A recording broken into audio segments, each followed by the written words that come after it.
రాయలసీమ అభివృద్ధి కోసం నందమూరి తారక రామారావు, వైఎస్ రాజశేఖర రెడ్డి గారు చేపట్టిన పలు ప్రాజెక్టులను వారి వారసులైన చంద్రబాబు నాయుడు, జగన్మోహన్ రెడ్డి కొనసాగించకపోవడం వలన రాయలసీమ సాగునీటి రంగం తీవ్ర అస్తవ్యస్తంగా తయారైందని రాయలసీమ సాగునీటి సాధనా సమితి అధ్యక్షులు బొజ్జ దశరథరాం రెడ్డి ఆవేదన వ్యక్తం చేశారు. 4 దశాబ్దాల కిందట మొదలైన తెలుగుగంగ, హంద్రినీవ, గాలేరు నగరి ప్రాజెక్టులు పూర్తి కాకపోవడం వలన నిర్దేశిత ఆయకట్టుకు పూర్తి స్థాయిలో నీరందకపోవడం వలన రైతాంగం తీవ్రంగా నష్టపోతున్నారని, ఇది పాలకుల వైఫల్యం కాదా అని ప్రశ్నించారు. పోతిరెడ్డిపాడు నుండి 30 రోజుల్లో రోజుకు 4 టీఎంసీల చొప్పున 120 టీఎంసీల నీరు తెచ్చే అవకాశాలు ఉన్నప్పటికీ ఇది వదిలిపెట్టి ఒకరేమో రాయలసీమ ఎత్తిపోతల అని, మరొకరేమో గోదావరి మనకచర్ల అని ప్రజలను మభ్యపెట్టే ప్రకటనలు చేస్తున్నారని ఆగ్రహం వ్యక్తం చేశారు.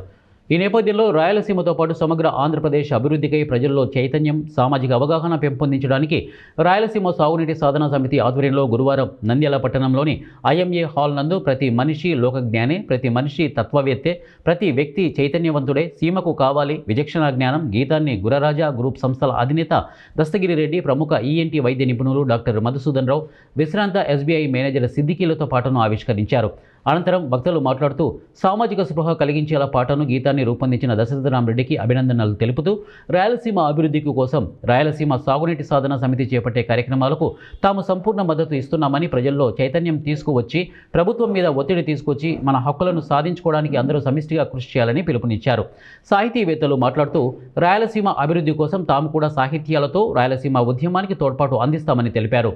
అంతకుముందు Banakacherla cross regulator, Telugu Ganga, SRBC escape channel దగ్గర జరిగే అస్తవ్యస్త నీటి విడుదల గురించి, తద్వారా ఆయా ప్రాజెక్టుల రైతులు పడుతున్న కష్టాలతో రూపొందించినటువంటి డాక్యుమెంటరీ ఆకట్టుకుంది.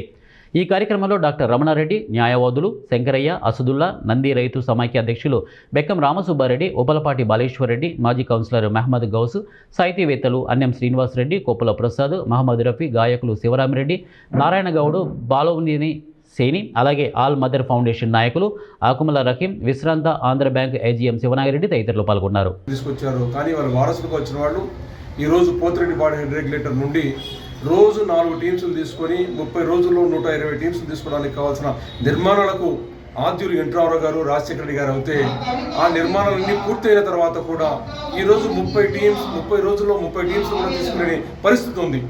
అంటే ఎస్ఆర్బీసీ కాలంలో కేవలం 20 కోట్ల రూపాయలు ఖర్చు పెడితే 60 టీమ్స్ను నీళ్లు తీసుకొని చిత్తూరు వరకు, నగిరి వరకు నీళ్లు తీసుకునే పరిస్థితి ఉంటే ఆ నీటిని ఆ 20 కోట్లు ఖర్చు పెట్టకుండా దాన్ని పక్కన పడేసి అక్కడ ఉన్న ఎస్ఆర్బీసీ కాలంలో కూడా పూర్తి చేసి దాన్ని గట్లు తెంచి నిపుణులలోకి కనెక్ట్ చేశారంటే ఎంతో దుర్మార్గంగా చేస్తున్నారో మనకు అర్థమవుతుంది.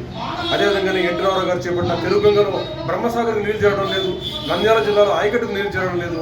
దీనికంతా కూడా 100 కోట్లు ఖర్చు పెట్టి చేరే పరిస్థితులు ఉన్నప్పుడు మేమందరికీ కూడా ప్రజలకందరికీ ఒకటే చెప్పగలుగుతున్నాం, మీరంతా అందరికీ లోక జ్ఞానం ఉంది, ప్రపంచ జ్ఞానం ఉంది, మీరంతా చైతన్యవంతులే, విచక్షణతో ఆలోచించండి, రాజకీయ నాయకులు చెప్పే అబద్ధాల మాటలు నమ్మొద్దు, ఏం జరుగుతుందో వాస్తవం అర్థం చేసుకోండి అనే దిశగా కూడా ఒక పాటను రిలీజ్ చేశాం.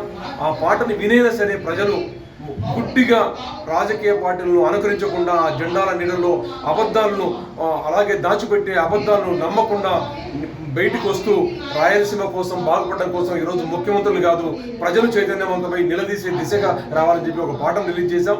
ఈరోజు చాలా మంది సమాజంలో ఉన్న గొప్ప గొప్ప వ్యక్తులందరూ ఇక్కడికి పిలుచుకొచ్చాం. ఆ దిశగా కార్యాచరణ మేము ఒక 3 పాటలు రిలీజ్ చేశాం. ఇది ఇంతటితో ఆగదు, ప్రజల చైతన్యం వచ్చేంత వరకు, రాయలసీమ అభివృద్ధి జరిగేంత వరకు ఈ కార్యక్రమం జరుగుతుంది. ఆ దిశగా వేసే అడుగుల్లో ఇది ఒక మలి అడుగు. ఈ అడుగులు మరింత ముందుకు పోతాయి. ప్రజలకందరూ కూడా స్పష్టంగా